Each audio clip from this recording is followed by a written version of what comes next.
Hi, this is Caitlin Shelley coming to you from the Shelley Homestead with our weekly update. The chicks are getting settled in and I'm going to show you a couple of them. So this right here is one of the white rock varieties that we got. It's kind of cold, so I'm going to put them back under the heat lamp here. You can see all the babies running around. These black ones here are the barred rock variety, and then we also have the red stars, which it's hard to tell with the red light of the heat lamp. But they're a little bit more red in color. They seem to be a little taller too. So I'm going to close this up because I'm stressing them out. And I don't want to do that to the chicks.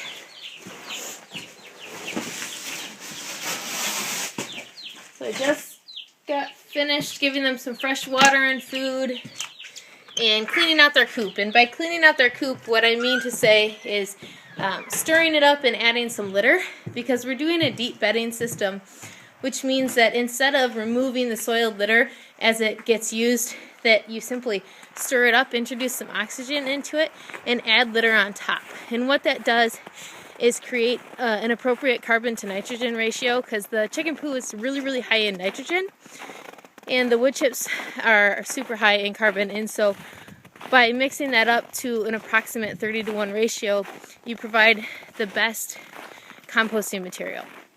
The carbon is adequate to disperse the nitrogen so that the nitrogen doesn't get too heavy. Because if you were to put just straight nitrogen material like chicken poo onto a lawn or onto your plants in your garden, the nitrogen would be too heavy and the plants won't be able to absorb it, and it can actually kind of burn your plants or your grass. So the other main thing that I mentioned and alluded to last week was the rabbits. We don't have rabbits yet, so don't get too excited. But I do want to show you our setup and some cages that we ended up getting. Let's see if the light can adjust a little bit in here. You can hear the, the big chickens behind me. So these are the cages that we purchased off Craigslist. And my husband and brother-in-law built this nice stand for them. So it sits about 2 feet off the ground so that we can stack 2 cages high.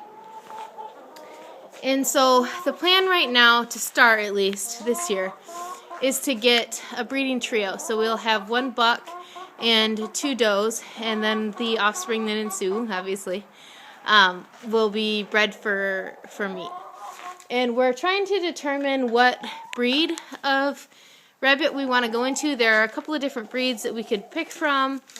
You know, looking at the heritage breeds, some breeds are great and would be perfect, except the local availability isn't there.